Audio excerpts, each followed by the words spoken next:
Every single Correct. state has different regulations, and you have to comply in your marketing and your branding and your packaging and everything to those state regulations.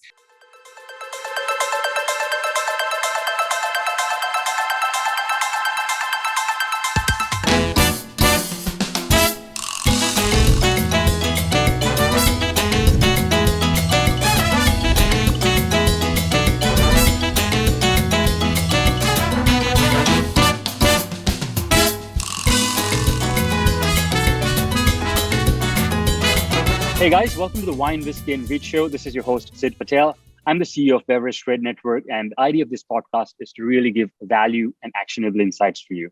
Today, my guest is Lisa Hurwitz. Lisa has been a multi-channel marketer and has worked with one of the big companies, especially her previous job was Grassroots, and we'll deep dive into that. And she's right now the president of Happi, a cannabis-infused sparkling water that she's trying to grow nationally as well. So lots to dissect there. And really what I wanted to do, Lisa, with you today was, one hat of the previous role and one hat of your current role, and really bring value to our audience. So welcome to the show, Lisa. Thanks for taking the time. I'm excited to be here. I appreciate you having me today. I love the title of this show, right? Who doesn't love wine, whiskey, and weed? Thank you.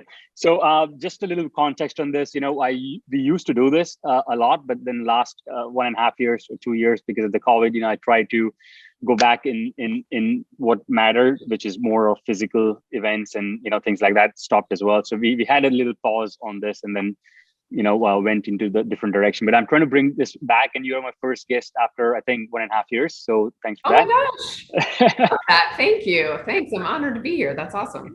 Great. And I would love for you to tell our audience a little bit about your role and, Sure. And what exactly your day looks like, and just give us a little background about yourself as well, Lisa. Yeah, well, it's great to be here. So I'm a marketer by background. I grew up in the consumer packaged goods industry. So I was an agency person, worked with Procter & Gamble for many years. I was the vice president of marketing, global marketing for Kimberly-Clark for several years as well. And I've been in cannabis since 2018. My first big role in cannabis was as the chief marketing officer of Grassroots, which, for those of your listeners that don't know, a multi-state operator, maybe commonly referred to as an MSO. We have our share of acronyms in the cannabis world. An MSO that operated in 12 states. And we sold Grassroots about 2 years ago, almost to the day, July 2020, to Curaleaf, which is the largest cannabis operator in the world. So Curaleaf is in over 20 states at this point. They're in Europe. And it was really exciting. And for me personally, to be able to move from consumer packaged goods, where innovation can take 5 years to get onto the market, to cannabis, which is like the wild, wild west. I mean, it moves really fast. Every market has different regulations. It's been a big leap, but there's a lot that you can bring from the practices of consumer packaged goods into cannabis. So my day at Happi, after I left Curaleaf, I started Happi with a partner in early 2021, Joe Reynolds. He and I kind of converged. We had this sort of same idea. I'm very passionate about microdose. Love the emerging beverage format in cannabis. I think it's going to be one of the most popular formats over time. It's great for social occasions. It's great for solo occasions. We'll talk more about kind of that distinction as we see the portfolio for Happi. But yeah, we launched Happi in last year as a soft launch in Michigan. Michigan is one of the most highly regulated cannabis beverage markets on the country, just with testing and regulations right now. And Happi will be in our second market in Maine by the end of the summer, which we're really excited about. So you asked about a typical day for me in the world of a cannabis executive. It's a little bit of everything, right? I mean, today I'm here with you.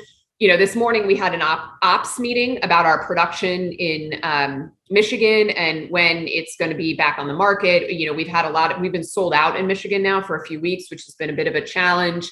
And just keeping that production, up, given that it's in such high demand, which is a great thing, but also very challenging. And Michigan has over 300 dispensaries. So being able to supply every dispensary, with the highest quality product, which is our goal, takes a lot of time and effort. So this morning was about operations in the state of Michigan. I'm here doing this podcast with you.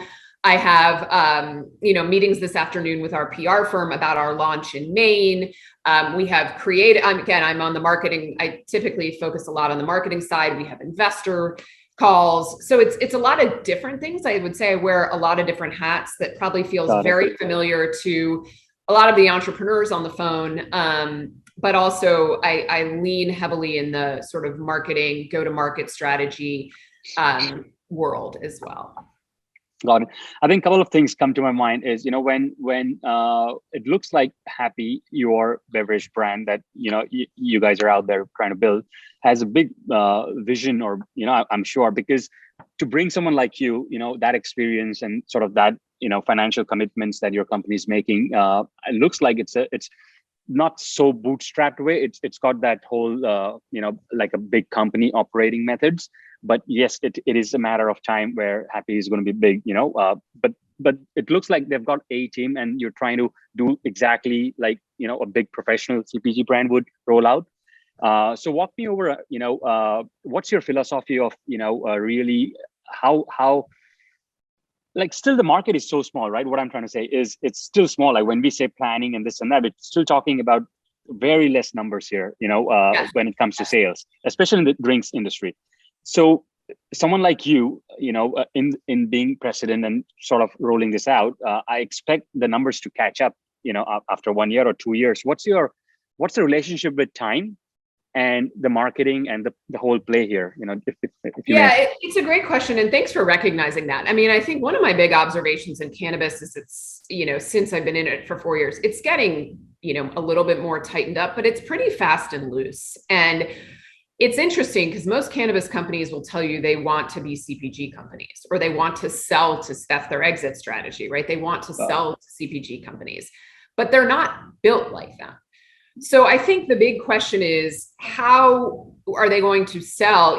Most CPG companies, frankly, are not going to buy a series of single state weed farms. I mean, that's just not the business model of consumer packaged goods. It's all about having, a single way to sort of scale the business. Yeah. So I think, building Happi as a CPG company, even though we're only 5 people full time, right? It is still a small company. It's bootstrapped in many ways. It's entrepreneurial, but we're doing it the right way from the very beginning. And that is on both the marketing and on the operations side. So I'll tell you a little bit about that. One of the benefits of launching in Michigan is that it's the most highly regulated beverage market in the country for cannabis. So it's forced us, one of the regulations says you have to be manufactured in a facility that's GMP certified, and GMP is good manufacturing practices. So a lot of your listeners who are in the beverage industry, mainstream beverage industry, or CPG will recognize that term.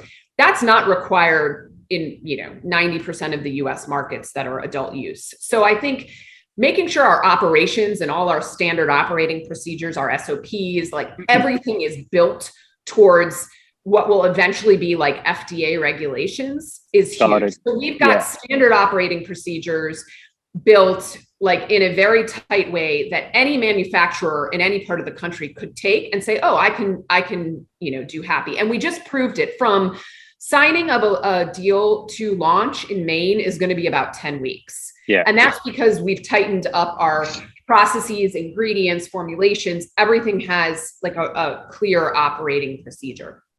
On the marketing side, we also know how to scale businesses, right? I know how to scale in the cannabis industry. Grassroots was in 12 states.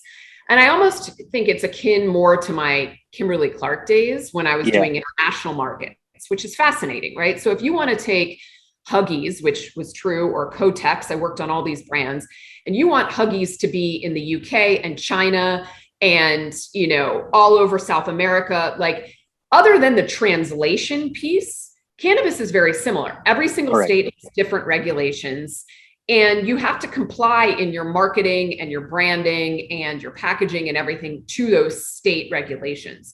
Yeah. So you basically figure out, and this is what I've learned from Procter & Gamble and Kimberly-Clark, like you basically figure out what is the core of your brand and your business and your identity.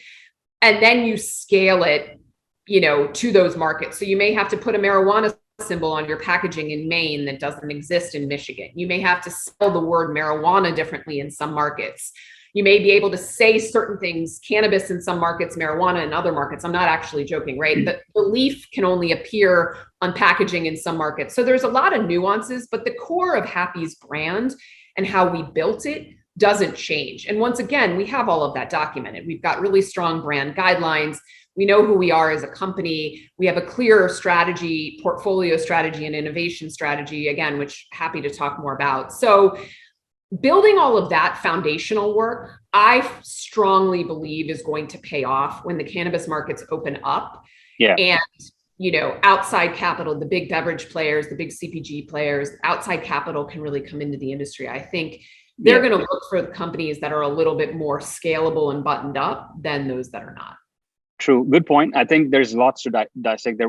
That's exactly where my brain was going, which is your personal value would be like a meeting with Target or Kroger's eventually, right? Like on how they roll and on how they sort of do their things, SKUs to the whole merchandising and all that stuff. Shelf sets and planograms. I mean, we talk about that stuff.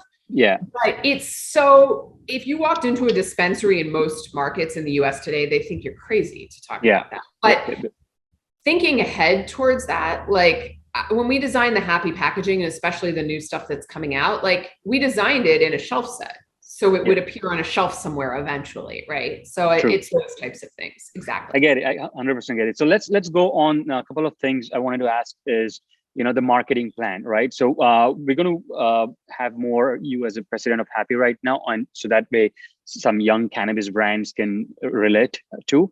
So what should a small company, let's say, a smaller size, which is maybe your size right now, which the Happi, marketing plan should look like, a 10-page marketing plan, a 1-year marketing plan. What are some elements that you would tell them to have it and, run a checklist on?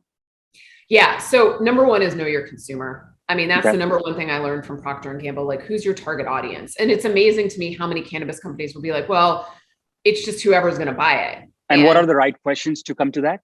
To get to who is, yes, there's a big cannabis market out there today. And everyone's going to tell you, Sid, that it could be your 75-year-old grandmother and it could be, your 22-year-old college senior, right? And everybody in between. And that's just age demographics. And that's entirely true of the cannabis category today. But if you try to be everything to everyone as a marketer and brand, you dilute yourself. Mm-hmm. So I think the core is who's your design target? Like if you had to envision when you're designing your products, and again, I'll take you through how Happi did this. When you're designing your products, when you're designing your marketing, when you're designing your packaging, like everything you're thinking about, who is the person you have in your mind? Because it's not going to look the same if you're designing for a 75-year-old grandmother as it is if you're designing for a 22-year-old college student. It's just not, right? I mean, that's a very different brand. So you may want that halo to be across that entire group, but you have to have your design target in mind. So I would say, and Happi's is women.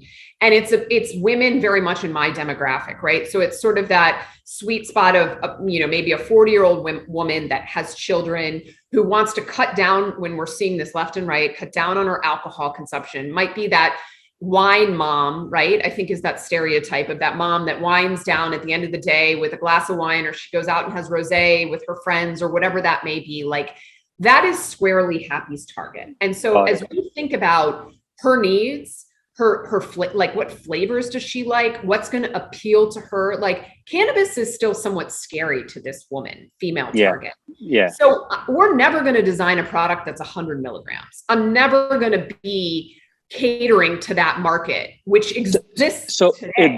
For this woman as well, there's women who's not into cannabis as well, right? It's part of your consumer. They are trying to try it, and that's also your consumer, right? Like a wine drinker who's never tried cannabis. 100%. And so what's going to get her to try cannabis? A couple things, right? You also have to think about where else she shops. She may be a Target shopper. She most likely shops at grocery stores, maybe a Whole Foods, right? She's at the point in her life where she may want all natural. So Happi is all natural. It's vegan. It's very low in carbohydrates and sugar. Got it. So you're not going to get her, again, like I see the cannabis products on the market, and a lot of people will tell you there's growth in the beverage side in 100 milligrams plus or 50 milligrams plus. they're very sugary drinks typically, right? They're high sugar. This woman is not, in her life, doesn't structure it that way. She's pretty healthy. She's into health and wellness. So we've looked at two sides of our business there for this woman, the social side, which is that alcohol replacement. So you have to get into her head and think, okay, if she's going to sit down and replace a glass of wine with a cannabis beverage, what does she want in that beverage, right? Like, what is going, and you want it to mimic the effect of a glass of wine. You want it, and you also want to give her choices in THC percentage so she can kind of start to understand her tolerance. Because, THC is going to be a little different than alcohol. And we have formulated Happi to mimic a glass of wine. However, everybody's endocannabinoid systems are different, right? That's one of the things I learned in cannabis. And so 2.5 milligrams to me may have no effect, but 2.5 milligrams to another woman might be like a huge amount, might feel like 2 or 3 glasses of wine. So we start the Happi portfolio at 2.5 milligrams. That's what's on the market in Michigan today. We'll be introducing 5 milligrams and all the way up to 10. And that will give the Happi, consumer the opportunity to see, okay, what works for me? I would say the other side of the portfolio for her, besides alcohol replacement in this social occasion, is, she's using, how is she using wine? She's using wine to wind down. Right? It may be in front of Netflix at the end of a long day. It may be, a lot of women use it to sleep, which is a little scary because alcohol can have that adverse effect where it may sedate you in the beginning, but then it wakes you up at night. So we've looked at 2 needs she has. One is a little bit more about anxiety reduction and overall wellness. And we're introducing a product in August called Happi Glow, and it's full of really cool cannabinoids that are kind of new to market, and very new to market in the context of a beverage. It's got CBG, which is anti-inflammatory, CBD, which I think everybody is very familiar with, CBN, which helps with relaxation and sleep, and THC, and some lion's mane mushrooms. So this really gets into the more functional beverage side. And we're also launching a sleep beverage called Happi Dreams, which is a 1-to-1 with THC and CBN, and that'll be coming out in the fall. And again, looking at I would never, if I was going after a 22-year-old male who is a heavy stoner, I would design everything very differently. So I got it. So basically you have this woman and, you have her buying habits, you want what you want her to, happen and what kind of utilities. You've listed it all down, right? Now, I believe that you have a SOP which checks that, okay, is this social media Instagram post according to the whole persona of your buyer, and then you have some checklist, which, they have to make sure that there is a social calendar, that's a monthly plan. And then it's all the copyright and the caption and the creative is matching that thing, right? So that's fine. That's great. Now, what about the timelines? Like the first couple of weeks, what kind of post would you be doing? What kind of messaging you're throwing out? And then, once you get a placement in, let's say, a Curaleaf, right? How are you helping them to kick off that? How are you helping them in marketing to deplete your stock and so on? So maybe just walk us through the timelines of your plan. Sure. Yeah. And we're already on the market in Michigan. So in terms of like launch, we've been out there. We always go out with an awareness message. So one of the things we learned, which is really interesting in beverage specifically, is it's a whole new category. So we have billboards out right now, for example, that say drinkable cannabis, because people don't even know that cannabis comes in a beverage format. Edibles, everybody knows about edibles, right? You take a gummy, and we can discuss that experience separately, but people don't even know that that it's available so it's kind of a step of awareness. Number 1 is category awareness. Cannabis can be in a drink, period. Okay. Then say hello to Happi, meet Happi. Michigan is my happy place. Like, we've got a lot of language that talks about. So you connect with the market. You're trying to, connect emotionally with that state and area. Yep. And I'm new to cannabis, et cetera. Then it's about going out to these dispensaries. Education of the bud tenders is really critical. I imagine this is very similar in the alcohol industry. You need to educate the staff, right? That's selling your product. What makes this wine or beer different? Same with cannabis. Like, what's actually in here? What should people ask for? Thinking about the store experience, cannabis has to be bought. Happi has to be bought in a dispensary. And dispensary experience is not like a liquor store, right? True. You can't walk around. So that's a big difference. So they have to point out that I want Happi, right? So it's really like an inbound sale. Like it's like you have to be a brand sort of more than, just merchandising tricks. Yes. And then there's the online menus, which became very, very popular during COVID, right? A lot of people get delivery or order on, they don't even go into the store. They order online and they do curbside pickup. That became really popular during COVID. So, there's a myriad of places you have to show up. You have to show up on the online menu, describe what Happi is, make sure people understand it there. Then in the store, we have mini fridges in many stores. But again, the dispensaries weren't built. They don't have huge refrigerated sections like, got it. Yeah. And can you do store tastings like wine and spirits, or it's not allowed? You can do non-infused tastings. Okay. So it would be the flavor profile of our different Happi flavors, but without any of the THC or for the events and trade shows that we normally do sort of things. Okay. Yeah, exactly. Got it. What about depletion support, or are there meetings like that happening, like how it's in wine industry that, hey, you buy 5 cases and I'll do this for you, I'll come this Friday and Saturday and do a tasting, or those kind of things? Yes, we do like a lot of dispensary, we call them vendor days, where we have big dispensary partners in a market and we will go and we'll talk about Happi. We'll do, again, the THC free, we call it, tasting of the flavors without the THC.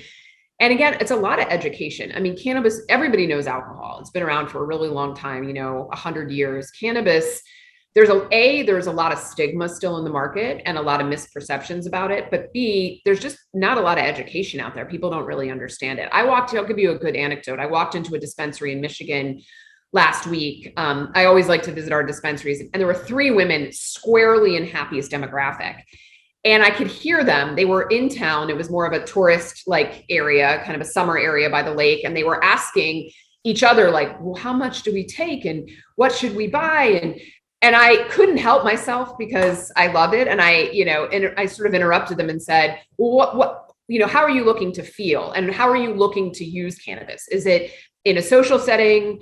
Is it as to sleep? Is it on the beach, by the lake one afternoon? And again, then talking to them about the different options. But that's really, you just have to get in the mind of the consumer. Got it. And there's your first time consumer. And then the other piece to the dispensaries is they have a customer traffic coming in, which is usually the higher THC and typically more male consumer is who's shopping. And so how do you get him to purchase Happi for the wife, mother, his sister? Exactly. And that's that giftable piece, which I think is pretty unique to beverage. I mean, edibles may work, but nobody's going to, unless they're really hardcore, nobody's going to be gifting vape pens or flour. I think beverages are, like you bring a bottle of wine to a barbecue, you would bring a 4-pack of Happi to a barbecue. Correct. Got it. Super. About sales, right? I guess I'm sure with Happi you're involved with everything. So, building a sales team, hiring sales people, and what's your spiel, right? So let's go there. When you pitch to a dispensary, what kind of a 5-minute spiel that you've given to the salespeople? What is a good way to approach dispensaries and pure cold calling, right? We're talking about if you're knocking doors. What are your tips for this sales reps?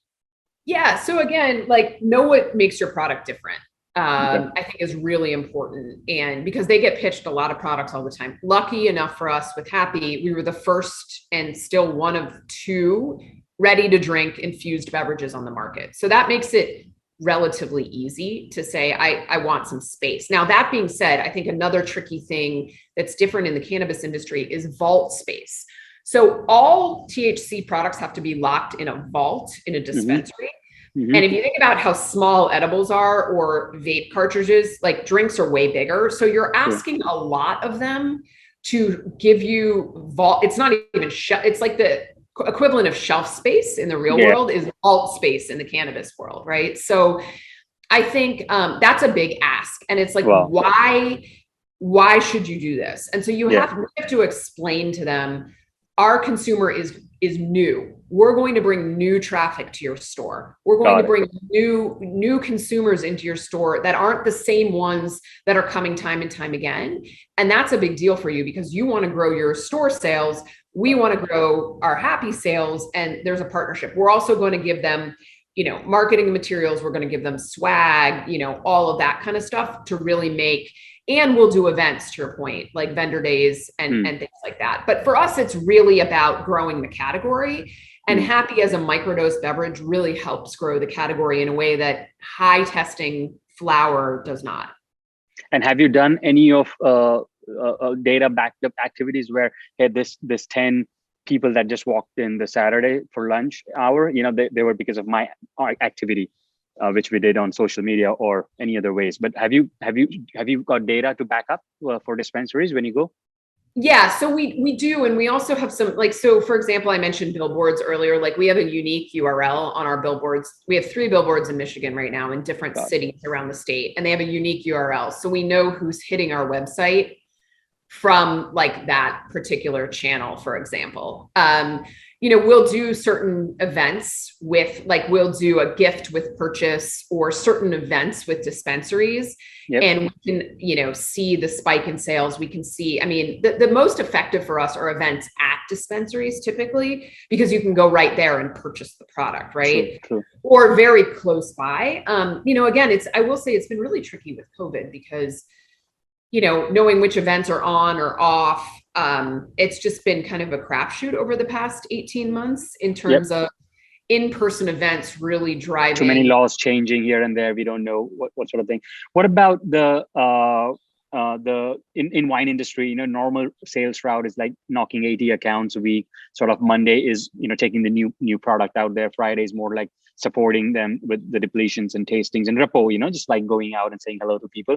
What does a typical route of a cannabis sales rep look like for a week? Yeah. So we have, I don't know if you tier accounts in the wine industry, right? Like you may have, for example, I'll give you Michigan, like we have a number of accounts that have 10 or more stores. Some have 40 stores in the state, right? So those are like our big sort of tier 1 accounts. And we have like relationship manager specifically for like our bigger accounts. And she's visiting them, dropping in on the bud tenders, saying hi, asking questions, looking at our competition, all of that. And then we work with manufacturers in every state. So Happi doesn't own a cannabis license. We own the formulation and all of that, but we work with manufacturers. They have sales teams as well. So typically we'll work with their sales team for some of the other accounts within the state.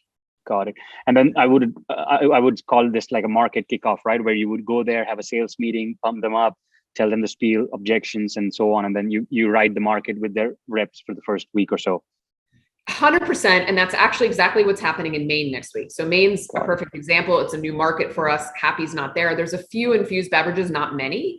Yep. So our retail relationship manager, she's flying to Maine on Monday. She'll go to all the high priority stores, ride around, have those conversations, introduce Happi, let them, try the beverage, get them familiar with the brand, what it is, who our target consumer is, what it is we're trying to do, how to talk about Happi, talking points, all of that. And then within 2 weeks after that, it will be in those stores for their consumers. Super, Lisa. I think time's flying. I really had so many questions to ask, but that's okay. This is great. Yeah, it's just we'll have to wrap this up in 5-10 minutes max. So I want to ask you about if there were like 10 things that you would really, really tell your own sales reps, to focus on, and like really dotting the I's and crossing the T's sort of thing, right? What would that be? And then you can talk about for the people who are doing marketing, the same thing. So there's a strong sort of takeaway, at least for people in sales and marketing. Yeah. So I think, listen, the key, more so in cannabis, definitely, you may walk into a wine store, wine and beer store or a grocery store. You probably kind of know what wine you like, and you may or may not talk to a sales rep. In cannabis, the bud tenders are the key to everything. So building those relationships is critical because, as you mentioned, Sid, cannabis is behind the counter in most states and most stores. And you have to have that one-to-one interaction with a bud tender in order to actually purchase the product, right? Because they have to get it out of the vault or wherever it may be in that store for you. So I think what I would say to the sales reps is they are the key. They need to be brand ambassadors for Happi. They need to love Happi. And we've seen it play out. We have a couple of particular stores in Michigan. Funny enough, one of them or a few of them are managed by women, and they love this product. They drink it themselves. And so as a result, they often buy it over and over again, but then they're the biggest brand ambassadors for us in the store, right? Someone will come in and say, I want something like this, and they don't know what they want. And they'll say, oh, you should try Happi. So we need the bud tenders to act like brand ambassadors for Happi. That's what I would tell my sales force. I think that's they're the gatekeepers in the cannabis industry with that consumer relationship right now. You can't buy cannabis.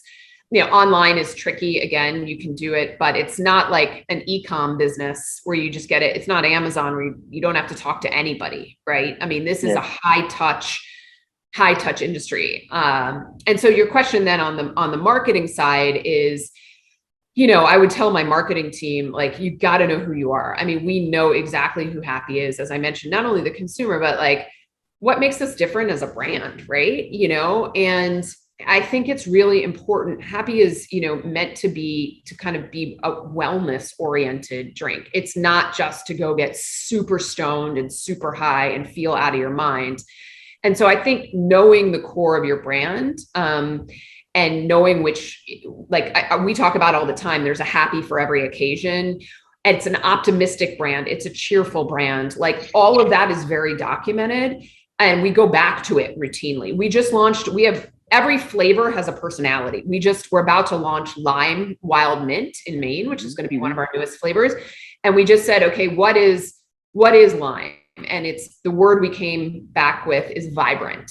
And we know that to be true of everyone. So how do you market a vibrant product, right? What does that mean? And I think we stay true to the strategy from the beginning. And we really know who we are as a brand, who we're talking to. And I think that's important because you can get very distracted in cannabis. I've seen a lot of brands, particularly out of California, where it's such a competitive market, where they've gone from being low dose 2.5 milligrams, and suddenly now they're launching 1,000 milligram mints, and you're like, whoa, what are you, right? And I think you have to have a strategy, and you sort of have to stick with it until it's really not working, and then you pivot. But if you try to be everything to everyone, I think you get nobody. Super.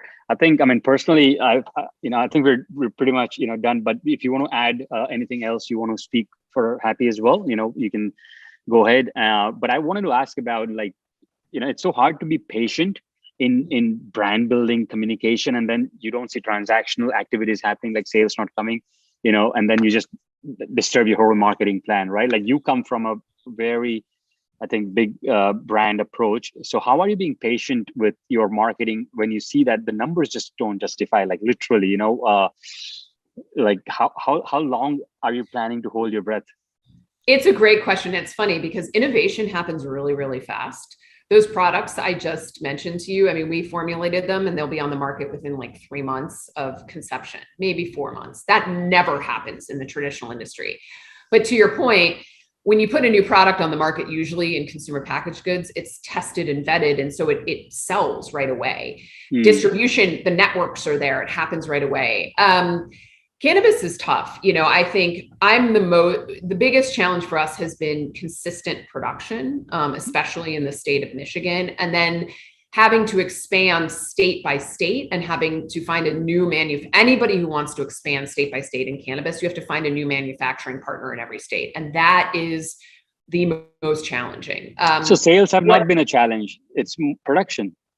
Production leads to sales. So 1 and 2. Limited production has artificially limited our sales. We are about to upgrade to a far faster canning line and far more sophisticated manufacturing plan, which I think is going to accelerate for us the category in Michigan. It's been more of a soft launch mode, getting it all right. And then when we go to Maine, I think we'll see some strong sales there too, kind of right off the bat is my hope. But it does take a lot of patience. And I think, cannabis overall takes a lot of patience, especially these days, right? There's been very little legislation. It is, you have to do the groundwork, and you have to be okay, really doing the grind of getting into a new state and it's almost like you set up a whole business from scratch over and over and over again, every time you go into a new state. And it's frustrating, but when you see the product in the wild and you see people and you get the consumer feedback, it makes it worth it. Super, Lisa. I'm sure, all the best. I'm sure you'll make it happen. I can see it. you have all this experience, and I think you look like a true entrepreneur as well. So well, thank you, Sid. I appreciate the time. And just one quick plug, happyhourdrink.com, or find us on Instagram at happyhourdrink. Those are the places. Again, we are on the market in Michigan. We'll have greater distribution in August. And in Maine, we will be new to market in August with some exciting new products and flavors. So come find us. Super. And I think you're coming to Cannabis Drinks Expo on August 2nd in Chicago. So especially for the Chicago people out there, do check them out there. Yes, so would love to see you there. And thanks for having me there. Excited to see. I'll be sitting on a panel. I'll plug my fellow panelists for the Illinois Women in Cannabis who are sponsoring us. Wendy Berger, who is on the board of Green Thumb of GTI, and Megan Anderson, who I know is going to be on your show shortly. So excited to have an all-female panel talking about how you build a beverage brand, which is exciting. Super. Thanks a lot, Lisa, for your time. Thank you, We'll talk Sid. soon. We'll catch up there in person. Thank you. All right. Sounds good. Thank you so much for having me. Appreciate it. Thanks.